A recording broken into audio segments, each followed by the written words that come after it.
Olá, alunos, bom dia ou boa noite. Nós vamos dar continuidade sobre a aula de disartria. Agora nós vamos falar um pouco sobre os tipos de disartria. São 6 os tipos de disartrias que a gente encontra na literatura referências, né? As mais comuns, vamos assim dizer, as que se encontram dentro dos processos de lesões no sistema nervoso central ou periférico, que vão atingir a linguagem humana nos adultos. Elas são a disartria espástica, a disartria flácida, a disartria atáxica, a disartria hipercinética e a disartria hipocinética e a disartria mista. A disartria do tipo espástica, ela possui uma alteração especificamente no neurônio motor superior, ali no trato piramidal. O trato piramidal é um feixe de neurônios que fazem uma conexão, vamos assim dizer, com o córtex cerebral até a medula espinhal.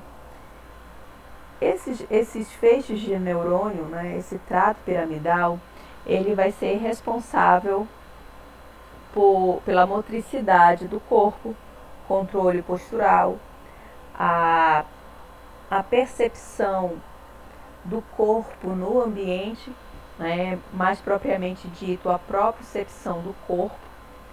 Então, alterações nesse trato, né, no neurônio motor superior, vai ocasionar no indivíduo uma disartria do tipo espástica. Quais são as características dessa disartria?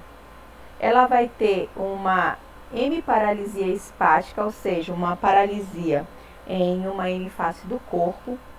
Ela vai apresentar espasticidade, ou seja, uma rigidez, uma certa rigidez nessa parte paralisada, em que vai apresentar espasmos involuntários, movimentos involuntários daquela parte que está paralisada, tá? Ela se caracteriza principalmente pela deficiência ou perda dos movimentos voluntários, tá? Ela é uma disartria que ela é transitória, que ela vai estar presente enquanto há a lesão, enquanto o neurônio motor superior encontra-se lesionado, né, hipofuncionante. Ela apresenta no indivíduo uma imprecisão articulatória, tendo em vista que tem uma paralisia, né, em uma hemifácie do corpo. Apresenta fraqueza muscular. Uma coisa que é bem interessante, que um dos sintomas mais comuns nas disartrias é a fraqueza muscular, principalmente nos órgãos fonoarticulatórios, né? A gente vai aprender mais para frente que existe algumas disartrias que ela apresentam uma rigidez, né, nessa musculatura, só que ela é uma rigidez que apresenta um fator involuntário, que ele não possui uma precisão durante o seu funcionamento, tá? Mas um dos sintomas mais comuns da disartria é essa fraqueza muscular. E isso é que diferencia a disartria da afasia e da apraxia.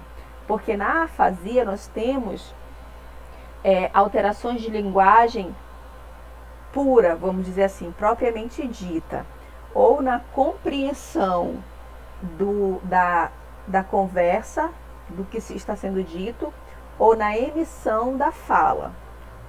Não tem alteração, no caso da afasia, de musculatura e nem de articulação. Na apraxia, nós também não temos alteração de tônus muscular e nem de articulação. Nós temos um problema de programação do que precisa ser dito.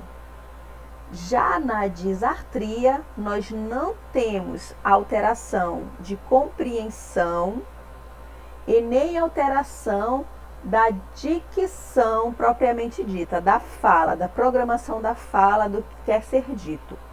A alteração na disartria, ela é uma alteração propriamente, vamos dizer assim, muscular. E isso vai causar imprecisão articulatória, fraqueza, lentidão na execução dos movimentos, principalmente se ela for uma disartria espástica, tá? O aumento do tônus muscular acontece e esses reflexos musculares anormais justamente porque ela possui o quê? Movimentos involuntários abruptos, que são os espasmos, ok? Mas a fraqueza muscular, ela é existente, tanto que quando a gente trabalha com pacientes, né, na reabilitação de pacientes disártricos, a gente vai trabalhar principalmente na questão de controle de saliva, trabalhar força muscular na boca, nessa parte fonoarticulatória, ok? Ainda mais algumas características da disartria do tipo espástica. Possui uma velocidade lenta, ok? Tonicidade excessiva, apesar de ter uma fraqueza muscular que é propriamente da disartria, a força que ela possui, ela é excessiva devido aos espasmos existentes nessa disartria. Apresenta hipernasalidade no momento da fala, ok? Ela vai ser uma fala mais nasal.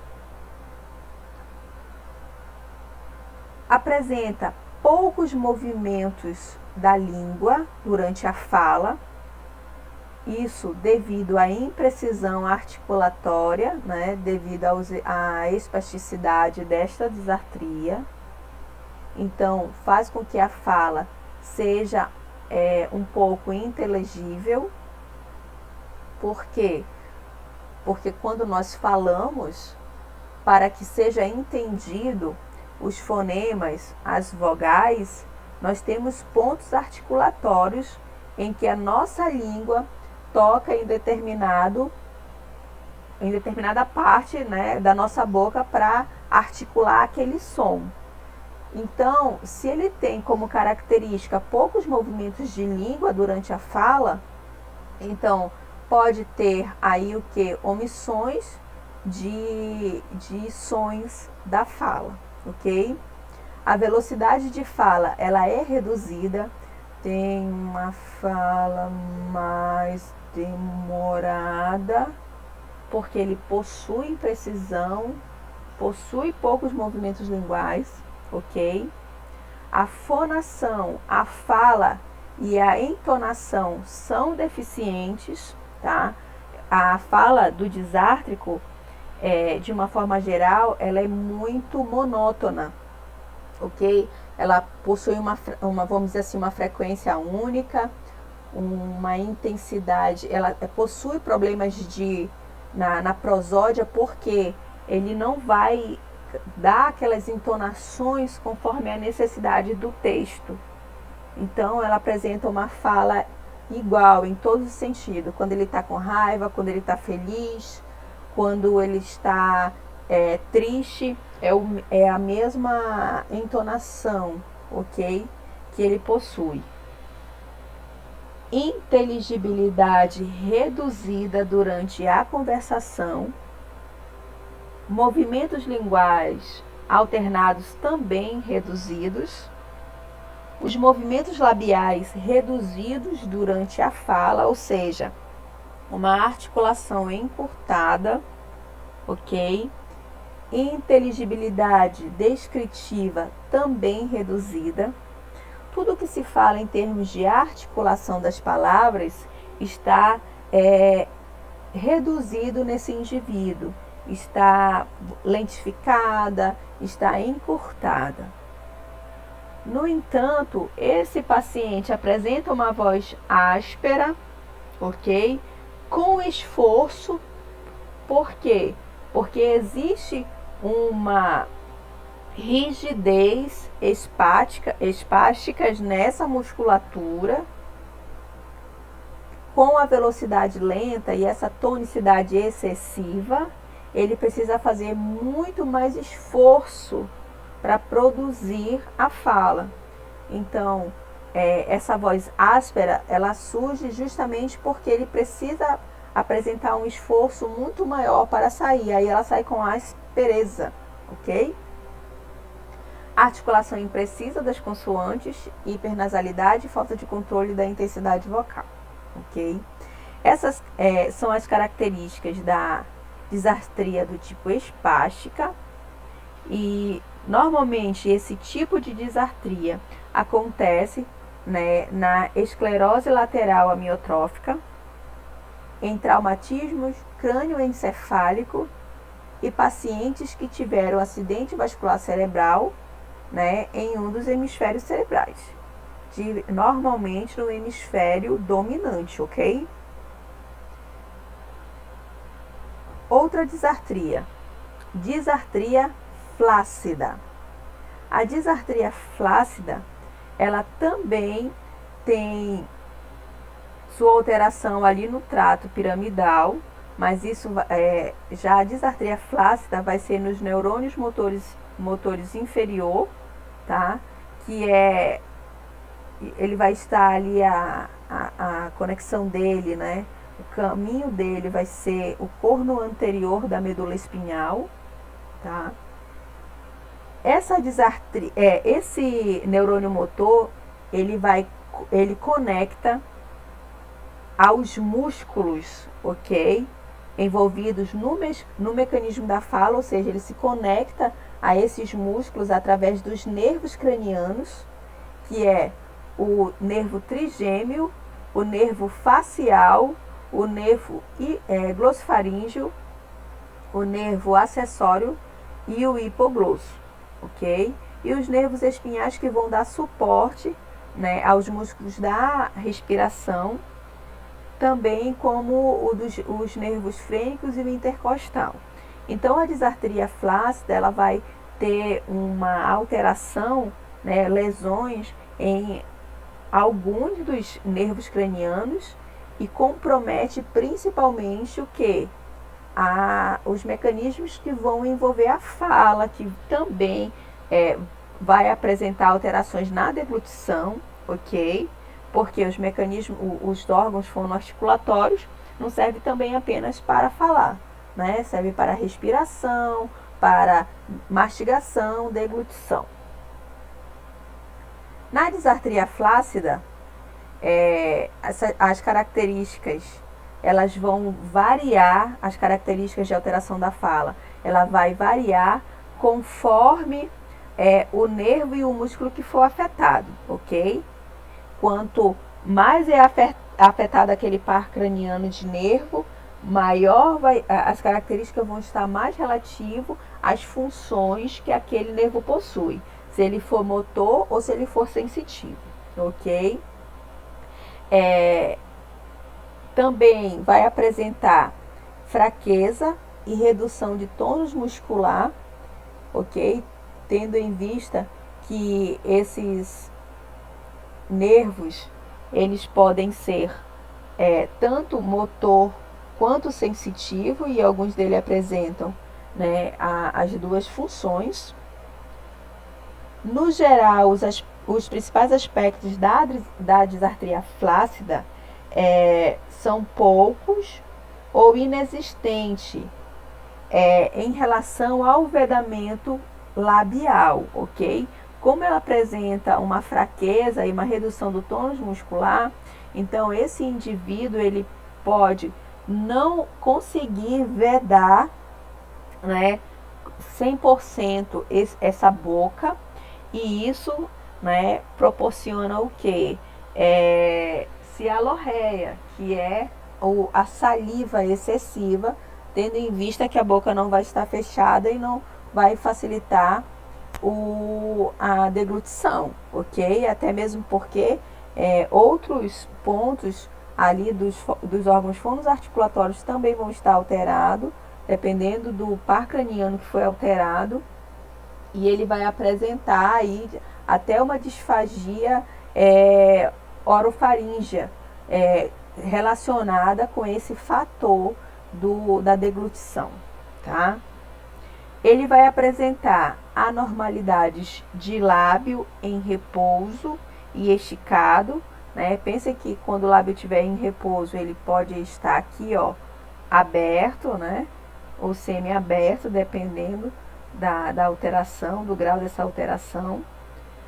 Vai apresentar falta de controle da saliva, tendo em vista que ele pode apresentar uma disfagia orofaríngea, ok? Em decorrência principalmente, né, do hipoglosso, ou até mesmo do glossofaríngeo, que pode estar alterado.